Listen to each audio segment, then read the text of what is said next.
मतलब राजद से निकाल के आपको प्रदेश अध्यक्ष बनाना पड़ता है, आपको डिप्टी सीएम भी राजद से ही चाहिए, तो आप भाजपा हैं क्यों? दीनदयाल उपाध्याय वाली भाजपा। कि कचौड़ी गली कहाँ है, लंगूर गली कहाँ है, बनरिया गली कहाँ है, तो फिर आपको कैसे पता चलेगा? सब पता चल रहा है, धीरे धीरे समझ रही हूँ।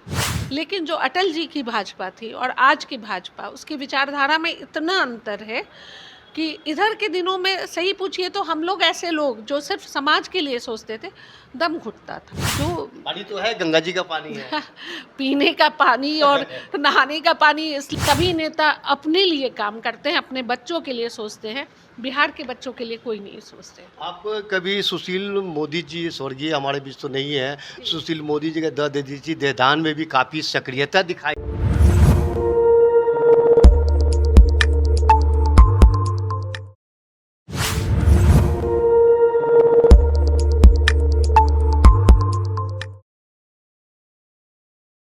नमस्कार, आप देख रहे हैं SSI ट्यूब। मैं देवेंद्र सिंह लड्डू। बिहार विधानसभा का चुनावी बिगुल फुकाने के बाद प्रत्याशी जो है जनता के द्वार, जनता के पास जा रहे हैं, घर घर में जा रहे हैं, एक जनसंपर्क अभियान। इस वक्त सबसे ज़्यादा फोकस अगर चर्चा चलाएंगे, हॉट सीट है, पूरे बिहार की नज़र रहती है बराबर पटना साहिब विधानसभा क्षेत्र के। बड़े बड़े दिग्गज खड़े होते हैं, नैया पार एक ही लोग लगाते हैं, क्योंकि जनता जिसको समझती है, जिसको चाहती है, उसी जीतती है। हमारे बीच है विनीता मिश्रा जी। अब आप पूछेंगे कि विनीता मिश्रा कौन है, तो विनीता मिश्रा से ही हम पूरे परिचय, पता, कहाँ के रहने वाली है, क्या करती थी, सब बताते हैं। विनीता मिश्रा जी, आपको ढेर सारी शुभकामना, प्रणाम करते हैं आपको। धन्यवाद धन्यवाद। कहाँ की रहने वाली है, पूरा परिचय आपका। मैं पटना में बांकीपुर से, अच्छा। हाँ, बांकीपुर की रहने वाली हूँ। और मैं आपके विधानसभा, पटना साहिब विधानसभा से जनसुराज की प्रत्याशी हूँ और प्रशांत जी के विजन को धरातल पे लाने का प्रयास कर रही हूँ। अच्छा, बांकीपुर और कहाँ, पटना सिटी, पटना साहिब विधानसभा क्षेत्र में। देश हमारा ही है ना। हाँ, वो तो देश है, हमारा है, बिहार हमारा है ना। हाँ। हाँ, यहाँ हाँ। प्रशांत जी बिहार बदलने की बात करते हैं। अच्छा। तो शायद बिहार के निवासी हम लोग भी हैं, तो उसी विचारधारा को मानते हुए मैं कोई क्षेत्र विशेष नहीं मानती हूँ और किसी एक व्यक्ति का आधिपत्य नहीं मानती हूँ। पूरा बिहार हमारा है और उस बिहार के बदलने में जो प्रशांत किशोर का विजन है, मैं उसमें उनका सहयोगी बन के साथ दे रही हूँ। अच्छा, ये बांकीपुर से आकर अगर पटना सिटी के, पटना साहिब के विभिन्न गलियों में अगर आपको कहा जाए कि कचौड़ी गली कहाँ है, लंगूर गली कहाँ है, बनरिया गली कहाँ है, तो फिर आपको कैसे पता चलेगा? सब पता चल रहा है, धीरे धीरे समझ रही हूँ। और ऐसा नहीं है, जनसुराज में मुझे चारों विधानसभा का मतलब महानगर का मुझे संयोजक बनाया गया था, प्रभारी थी मैं। अच्छा। तो मैं चारों विधानसभा में काम कर रही थी लोगों के साथ मिलके। लेकिन पता नहीं अचानक जो भी मेरा कहिए इतिहास रहा है या जो मैं समाज के लिए काम जो मैंने किया, तो प्रशांत जी ने बहुत विश्वास से मुझे यहाँ का प्रत्याशी बनाया है। अच्छा, हमको जैसे जानकारी मिली है विनीता जी की भारतीय जनता पार्टी में लगभग 2.5 दशकों तक थी, एक बड़े ओहदे पद पर थी, फिर अचानक ये जनसुराज प्रशांत किशोर की पार्टी में, क्या वजह हो सकता है ये? नहीं, मैंने 26 साल बिताए भाजपा में और बिल्कुल निस्वार्थ भाव से मैंने संगठन में काम किया। मैंने अपने लिए कभी कोई अपेक्षा नहीं रखी थी। लेकिन जो अटल जी की भाजपा थी और आज की भाजपा, उसकी विचारधारा में इतना अंतर है कि इधर के दिनों में सही पूछिए तो हम लोग ऐसे लोग जो सिर्फ समाज के लिए सोचते थे, दम घुटता था। तो मतलब एक विकल्प नहीं था, राजद मेरा विकल्प नहीं हो सकता था। हम लोग जिस बुद्धिजीवी समाज से आते हैं, हमारी जो सोच है, हमने कभी जाति धर्म की बात नहीं की थी, हमने विकसित भारत का परिकल्पना किया था। तो हमारे जैसे लोगों को वहाँ घुटन हो रही थी और जो उसकी विचारधारा भाजपा की आजकल जो है, मतलब राजद से निकाल के आपको प्रदेश अध्यक्ष बनाना पड़ता है, आपको डिप्टी सीएम भी राजद से ही चाहिए, तो आप भाजपा हैं क्यों? दीनदयाल उपाध्याय वाली भाजपा है नहीं, अटल जी वाली भाजपा है नहीं। तो हम जैसे लोगों को विकल्प के रूप में प्रशांत किशोर जी एक कहिए मसीहा के रूप में बिहार आए हैं।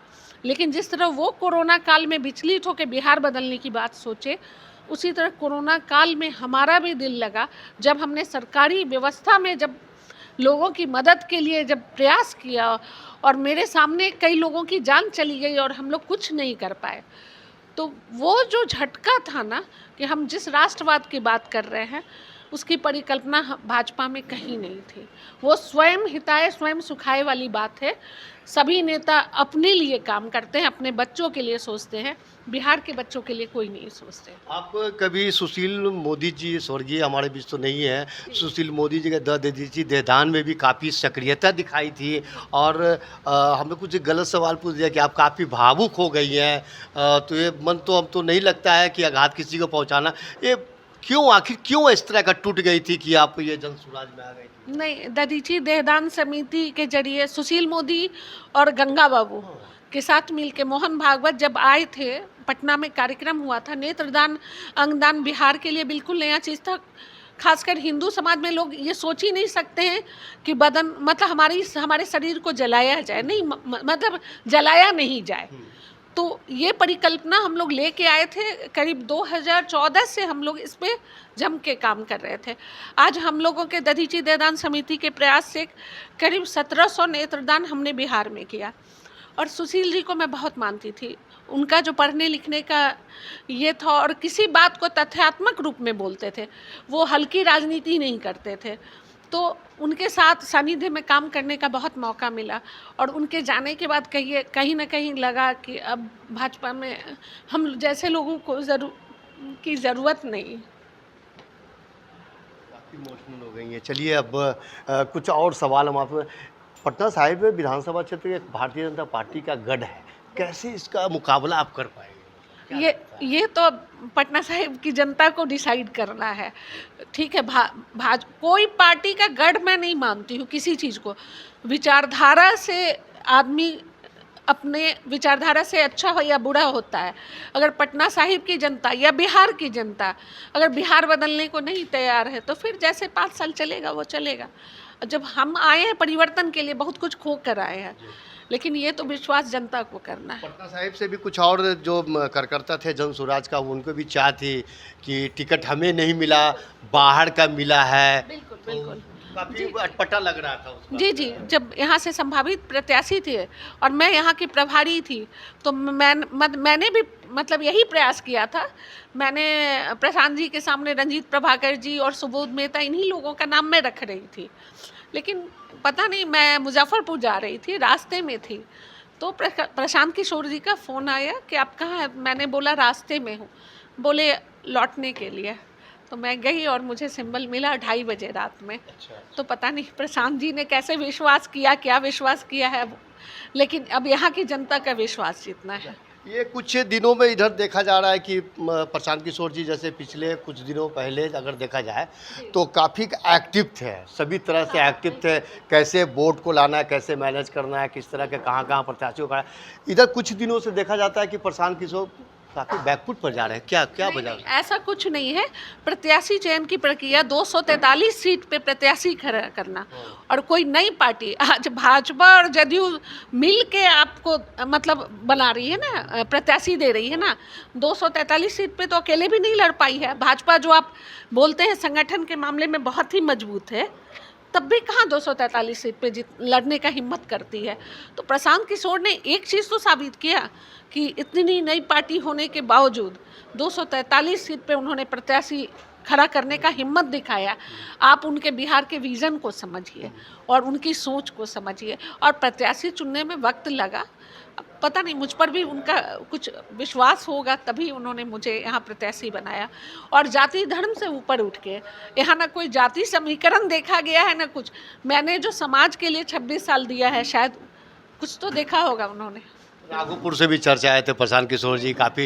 एक चीज़ है, लोग बोलते हैं प्रशांत जी क्यों नहीं चुनाव लड़ रहे हैं, मेरा इस बात पे बिल्कुल विरोध है। वो हमारे स्टार प्रचारक होंगे, वो 243 पे लड़ रहे हैं। प्रशांत जी का चेहरा बहुत बड़ा है, वो आदमी अगर चुनाव लड़ेगा विधायक का, प्रशांत जी की सोच ऐसी नहीं है। एक विधायक बनना उनका सपना नहीं है। वो चाहते तो आज से 4 साल 3 साल पहले वो बहुत कुछ बन सकते थे। जदयू में जब वो थे तो उनको क्या सुविधा नहीं मिलती, वो जो चाहते बिल्कुल वो जो चाहते वो पाते। उस आदमी का सपना है बिहार बदलना, तो उनके बड़े व्यक्तित्व के सामने ये सब कुछ नहीं है। तो बेवजह लोग ये बात बनाते हैं कि प्रशांत किशोर डर के भाग गए, ऐसा कुछ नहीं है। प्रशांत किशोर ऐसा शख्स, मैंने तो यही कहा कि हर आंदोलन से कोई उभरता है नेता ना, तो प्रशांत जी उससे भी ऊपर की चीज़ है। कितना अभी एक्टिव है पटना साहिब विधानसभा क्षेत्र में? अभी तो दौरा भी लगातार चल रही है। मैं लगातार भ्रमण कर रही हूँ। इसमें छठ पूजा का भी है। जी बिल्कुल, 2 दिन तो का हैंडल कैसे करती है? कर लूँगी। छठ करती हैं आप? मेरे घर में होता है। अच्छा। मेरी देवरानी। वो तो व्रत करने वाली भी तो महिलाएं कहें कि भाई हमको तो व्रत करना है, फिर कहाँ हम पार्टी में जाएंगे? नहीं, फिर भी मैं घूमती रहूँगी। मैं जहाँ तक जा सकती हूँ मैं प्रयास करूँगी। मेरा जहाँ भी भ्रमण हो मैं जाऊँगी। पहली प्राथमिकता पटना साहिब विधानसभा क्षेत्र से क्या है, जीतने के बाद, विधायिका बनने के बाद? नहीं, सबसे बड़ा तो यहाँ पानी की समस्या बहुत मैंने देखा। जो पानी तो है, गंगा जी का पानी है। पीने का पानी और नहाने का पानी, स्लम एरिया में मैं जब गई तो महिलाएं रो रो के बता रही थी कि जो लोग एक बार जीत के जाते हैं वो कभी लौट के नहीं आए। वो वार्ड पार्षद का कंप्लेन कर रही थी, तो उनका दर्द मैंने देखा है। मुझे लगता है वो एक बहुत बड़ी समस्या है।